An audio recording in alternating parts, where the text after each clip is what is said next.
안녕하세요, 이하이구입니다. 오늘은 달러 약세에 따른 신흥국 통화 강세 및 금리 상승, 향후 대세 상승 가능성에 대해서 살펴보도록 하겠습니다.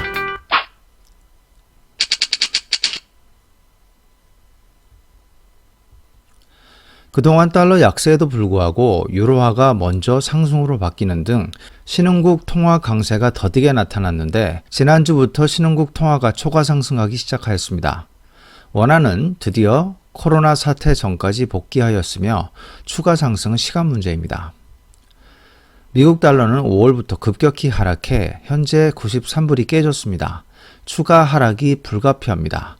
미국 달러는 현재 제3차 달러 약세 초기 단계에 있기 때문에 앞으로 7년 정도 지속 하락할 운명입니다. 1980년대 상반기 제1차 달러 강세 이후 1985년부터 1994년까지 제1차 달러 약세가 있었습니다. 1995년부터 2001년까지 제2차 달러 강세가 있었고, 2002년부터 2011년까지 제2차 달러 약세가 있었습니다. 제3차 달러 강세는 2012년부터 2016년까지 진행되었고, 제3차 달러 약세는 2027년 어딘가까지 지속될 전망입니다. 2018년과 2019년 달러 강세가 있어서 혼동을 주지만 이는 반등에 불과합니다. 기술적으로 볼 때 전고점을 중기적으로 뚫지 못했고, 이는 2017년부터 제3차 달러 약세가 이미 시작된 것을 의미합니다. 달러 약세의 끝은 누구도 알 수 없으나 대략 70대 초반, 심할 경우에 60대까지도 하락할 가능성을 배제하기 어렵습니다. 미국 달러 약세는 선진국 통화를 먼저 강세로 만들었습니다. 유로화와 영국 파운드화는 강세 후 주춤하고 있습니다.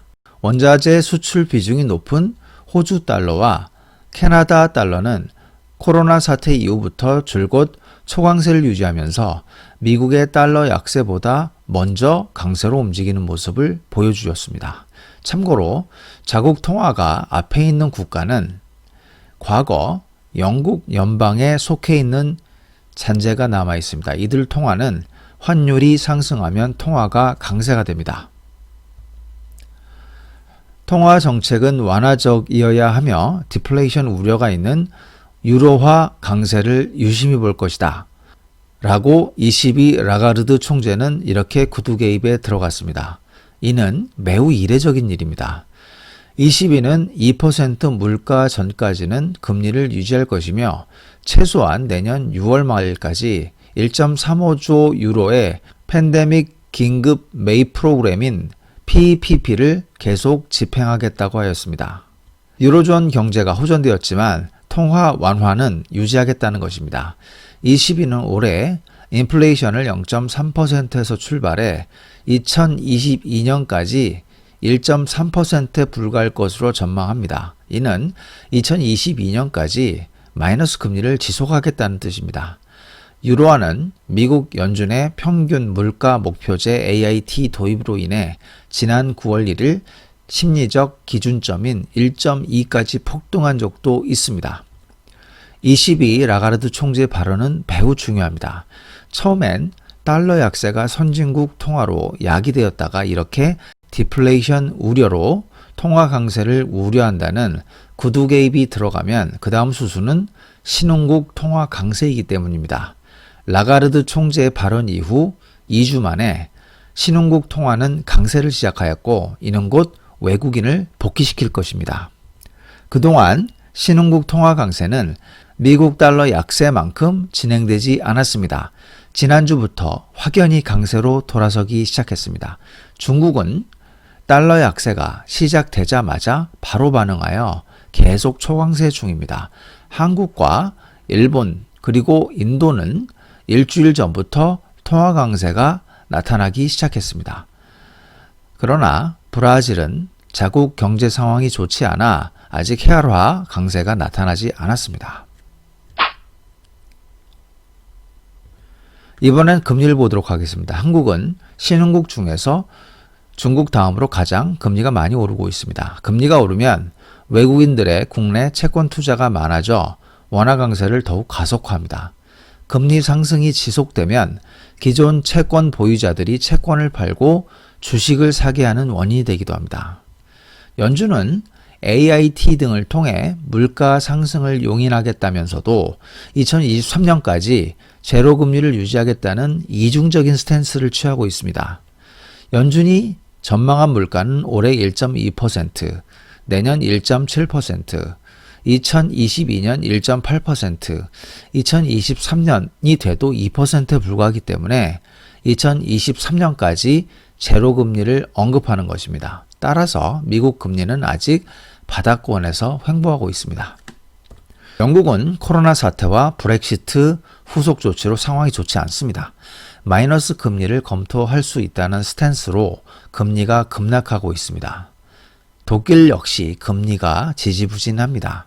선진국 금리가 약세인 반면에 신흥국 금리는 강세로 이어지고 있습니다.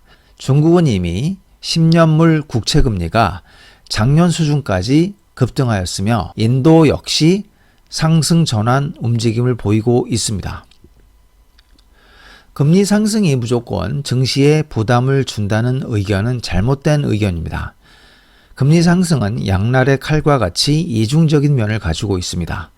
금리 상승 초기는 경기가 살아날 기대감으로 증시가 상승하는 것을 반영한 결과입니다.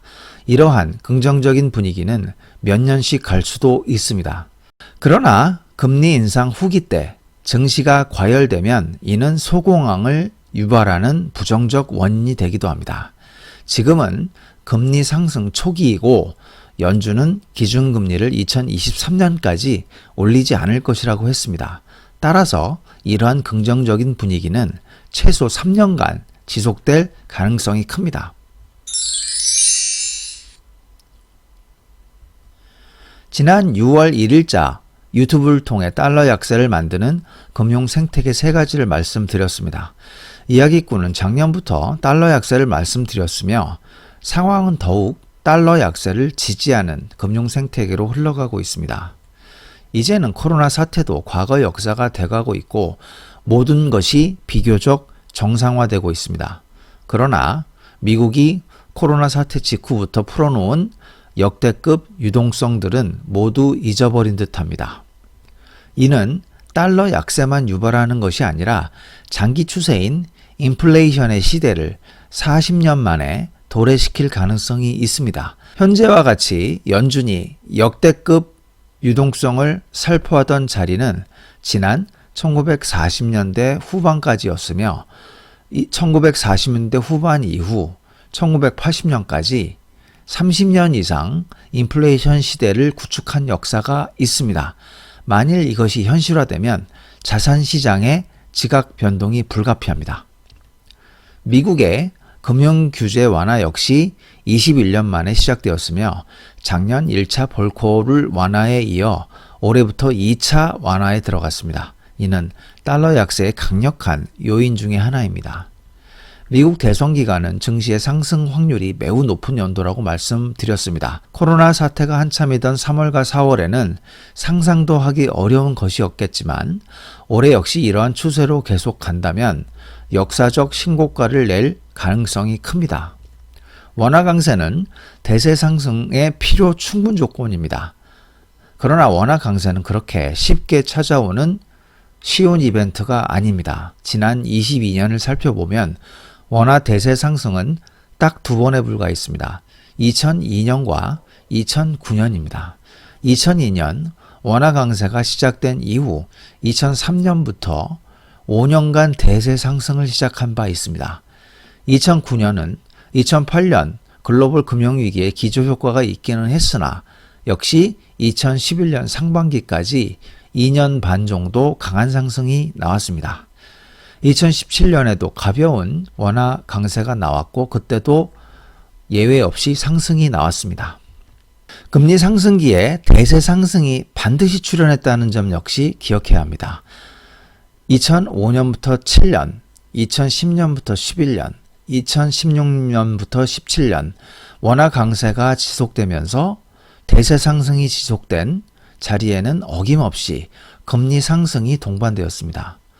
일부 금리가 오르면 성장주에 부정적이고 가치주가 오른다는 의견이 있는데 이는 잘못된 의견입니다. 지금과 같은 기술주 장세는 1980년대 후반기와 비교해야 합니다. 그때도 예외 없이 금리는 올랐습니다.